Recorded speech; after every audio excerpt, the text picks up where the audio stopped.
covers the third part of our discussion. A secondary source, and in some cases, aircraft have the ability to use a ground power connection. The primary source on transport category aircraft that are primarily AC but have a DC system is going to be the transformer rectifier units or transformer rectifiers, and these are abbreviated TRUs or TRs. And the TRUs are going to be powered off of typically the main AC buses, as well as sometimes an essential or utility AC bus as well, if there's more than two. And then the secondary sources are the batteries. And the batteries can be nickel cadmium, lead acid, or some of your newest aircraft now even have lithium ion batteries. And then that third option, ground power, is on some aircraft. Not every aircraft has the ability to hook up ground DC cart. They'll have the ability to hook up a ground AC cart, and then the TRUs or TRs will do the power the DC system. But there are some aircraft that do allow for a DC ground power cart to be hooked up directly to power the DC systems on the aircraft. So the TRs or TRUs, and there's some pictures of these. Some of them look like just like a box or thing. These are solid state devices for generating DC from AC. And so they're going to run on the 120 volt AC system, and they're going to produce 28 volt DC. And that electrical that DC electrical they're producing is then going to be fed to the DC electrical buses, and from there you'll have circuit breakers that'll then direct power to various loads. And so each TRU typically powers one or more buses. So kind of like on the AC side of things, you have generator 1 powers the main AC bus 1, and generator 2 powers main AC bus 2. For the transformer rectifiers, then there's typically a TRU1 powering a DC bus 1 and a TRU2 powering DC bus 2, and an essential TRU that would power something like the essential bus.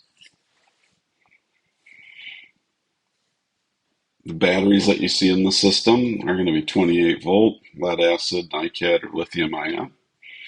On the ground, they're used primarily in the startup process of the aircraft. So because AC power can't be stored, our APU is almost always has a DC starter on it.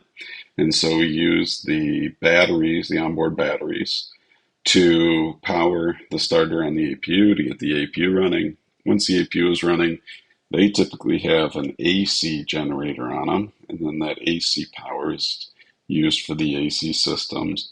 They also are going to be a bleed air source, and on most transport aircraft, the bleed air from the APU is actually what's used to start the engines, not an electric starter like smaller aircraft.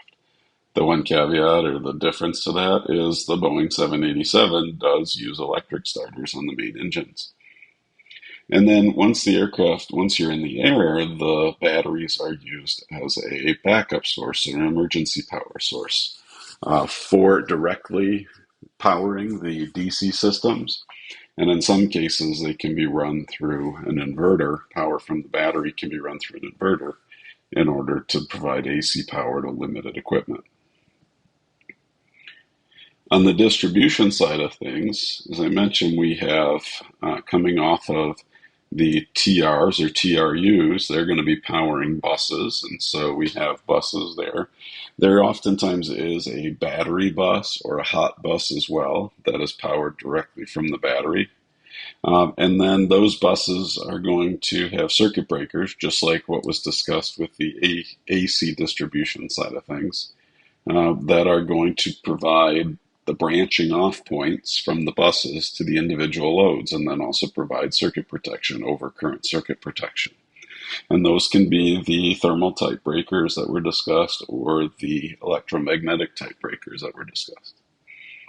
So if we look at the control, this is the same diagram that was brought up during the AC electrical indication and control section of the discussion. And so now we're going to be focusing on the lower half. So, here's our division point that we had before, those TRUs. So that in this aircraft, there are three primary TRUs, TRU-1, TRU-2, and TRU essential or essential. And again, TRU is transform rectifier unit. And so from this diagram, we can see that TRU-1 is going to primarily power DC bus 1, and TRU-2 is going to primarily power DC bus 2, and then the essential TRU is going to power the DC essential bus. And then from there, bus power can be sent to other things. So there's a DC essential bus, and then there's also a DC essential bus 1 that gets its power from DC bus 1, and a DC essential bus 2 that gets its power from DC bus 2. And then we have our two batteries on this aircraft. So battery 1 has a hot battery bus that's always connected to it, and then that can be routed to power the DC essential bus 1 if necessary. And there's battery 2, so this aircraft has two batteries that powers a hot bus, which can also power DC bus 2. There's an APU starting bus that can get power from battery 2 in order to start the APU. That's where the APU starter is connected. And then the central DC bus can be powered off of the left number 1 essential bus or the number 2 right essential bus. So a lot of, if you look at how this is, in this case, there's a lot of redundancy and ways to kind of move around electrical power. And then the last kind of component here is the DC, the left battery 1 through the DC essential power 1 can power an AC static converter, and that can provide emergency AC electrical back to the AC essential bus if need be. So a lot of ways to kind of route power around. You can get rid of these pen markings, I'll go back. So control-wise, we're looking at TRU-1 has essentially a switch to control it. And just like on this, on this very modern aircraft, just like the AC generation sources we talked about earlier, the TRUs are left in an auto mode or an auto position most of the time. And so when AC power is available, in this case on bus 1, then the TRU-1 will come online and will power DC bus 1. And then same thing with the essential TRU, the TRU essential for the essential bus. When the AC essential bus has power, which it normally gets, it can get from bus 1 or AC bus 2, or it can get it from a ram air turbine in an emergency. Then that's going to provide power to the central DC essential bus. And then you've got TRU-2, also has an auto position. And again, if AC bus 2 is powered, then TRU-2 would be taking a certain amount of that power and turning it into DC for DC bus 2.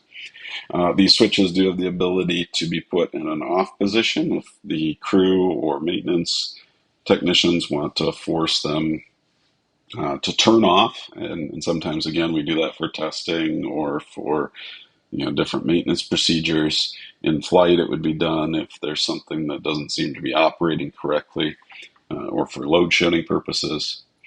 And then we also have switches for our batteries. So batteries here, we actually have a battery 1 has an off and an on position.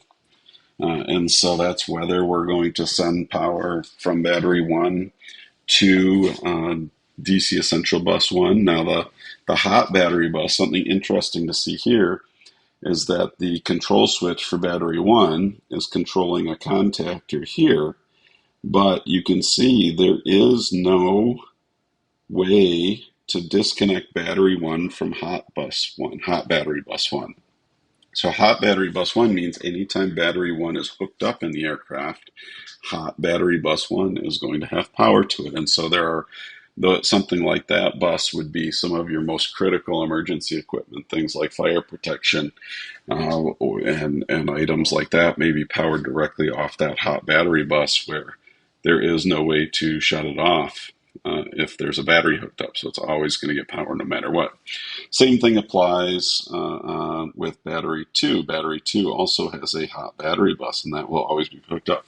And from a maintenance technician perspective, that's a good thing to keep in mind, is we often will, for various maintenance activities, we will disconnect or have to disconnect or connect our batteries. And just be aware that if you have a battery disconnected and you go to connect it, as soon as you connect it to anything that is powered by those hot battery buses, will begin to get power, will be powered. So here now we have the switch for bus 2. Now battery 2 has an auto in an off position, so that's left in auto almost all the time.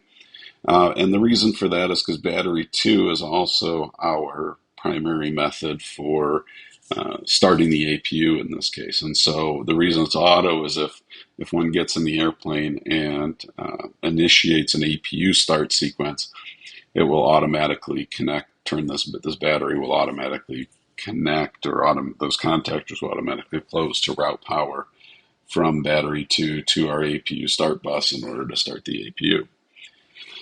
And then in the center there, we have a bus tie switch. So there's various bus ties here that can connect the 3 main essential buses together. It's DC Essential Bus 1 and DC Essential Bus 2 and DC Essential Bus 3, which is essentially the center essential bus. And so again, there's an auto or an off position, and most of the time it's left in auto.